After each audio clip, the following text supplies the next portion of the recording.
Бонжур! Предния път говорихме за италианска висша мода, този път е ред на френската.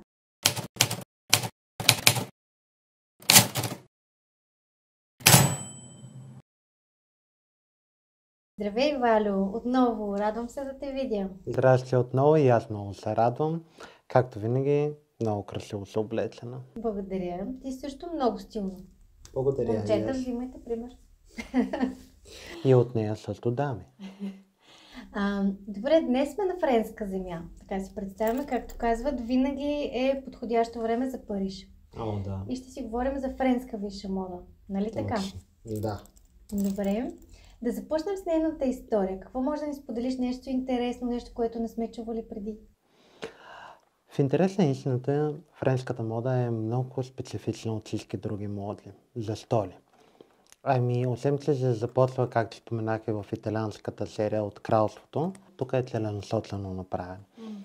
Идеята на това е просто самата Франция да бъде луксозна, стилна, уникална, излишно да си пише. И това е от Луи 16.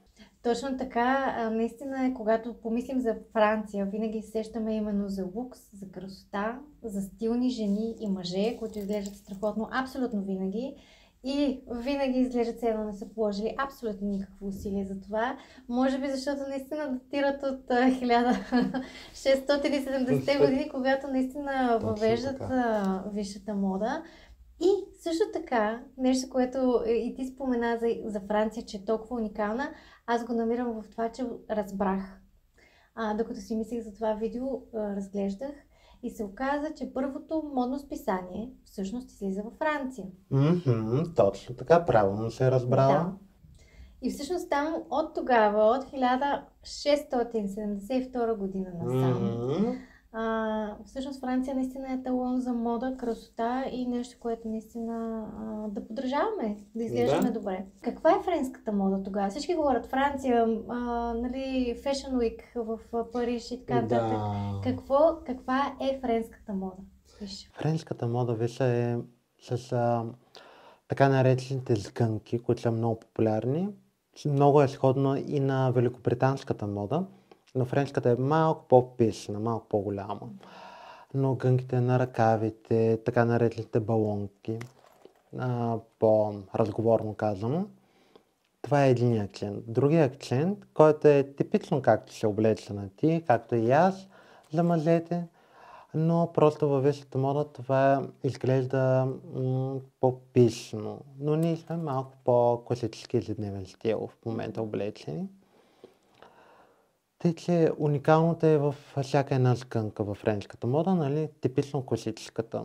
Там, за разлика от италианската кройка, не е толкова споталено, не е толкова да подчертава самия човек като човек, а изпъкват човека в самата дреха. Не се сливат като сливане като в италианското, но просто изпъкват. Това е финната разлика. На пръв поглед може да не се вижда, но реално това е. Да, защото аз когато мисля за френска мода, например, френски стил по-скоро може би, винаги се сещам за нещо изчистено, класическо и в същото време винаги стоящо елегантно. Да, точно. Значи тези двата бранда, които по договор с фирмата, която работи, не мога да спомена, но всеки се сеща за номер 5, примерно, откъде произлиза, или другото лъто. Тъй, че това е типичен еталон за самото това изказване изтичен стил. Също времено има и вписаност, но пак е направено стилно и качествено, изтичено. Добре, с какви дрехи французите успяват да постигнат именно този външен вид, в който изглеждат наистина изключително, все едно не се положи абсолютно никакво усилие за това и в същото време изглеждат страхотно? Ще го кажа така. Всеки може да разбере, например, вижте как изглежда един французин чисто визуално в лице. Френската мода така е направена, конструирана, че на типичния французин всяко нещо, което е типично френско, да му седи идеално и да не полага усилия. Докато в италианците не, че там не е нещо такова, там трябва вече човек да се намери идентичност, а тук идентичността е свързана с самата дреха. Какви дрехи би препоръчал, например, на мъжете и на жените, съответно, за да са облечени във френска мода и да изглеждат като французи? Най-типичният пример, както и ние двамата сме облечени за малко по-студените дни. Типично френското при дамите е раета, той и при мъжете, може и с по-яка, може и с по-голяма. И един класически панталон също е добър права кройка, нали, за момчетата, за жените може да бъде широка, може да бъде и такъв стил, както си и ти. И кожата, по принцип, първото кожено изделие като висша мода, много малко хора го знаят, но произлиза също от Франция. Ето, оцелила съм. Добре, очаквах да споделиш, честно казано, и за малката черна рокля за жените. Да, това е също, но не го споменах умишлено, защото и в Испания го има това, но там е малко по-различно, но черната рокля си е класика и там, както и любимия парфюм на много жени номер 5, Да.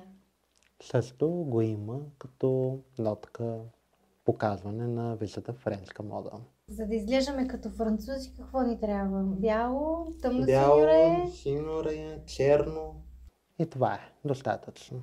и нищо повече. То винаги може. Там е цвет на модата, много цветна, даже бих казал, за европейски стил. Но това е основните цветове, които трябва да носи човек. Добре, а червеното? Червеното е за червилото. Той е винаги. Добре, За за дрехите. жените. Добре.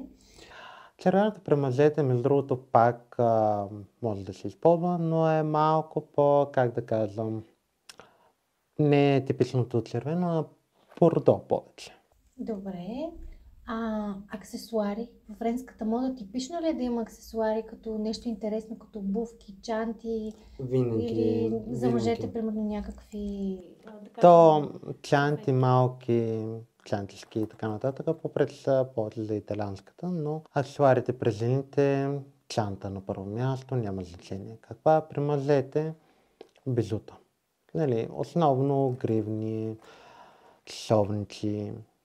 То по принцип навсякъде е така, но това е. Няма нещо, кой знае какво специфично. Важното е човека да го усети и да се забележи. При дамите, естествено, най-хубаво е една хубава гривна, една хубава голяма чанта, един хубав ярък пръстен, изчистено коле и обици, като аксесуари.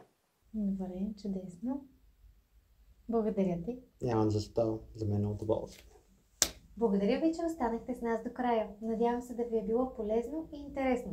Абонирайте се за канала и натиснете камбанката, защото предстоят още видеа посветени на висшата мода.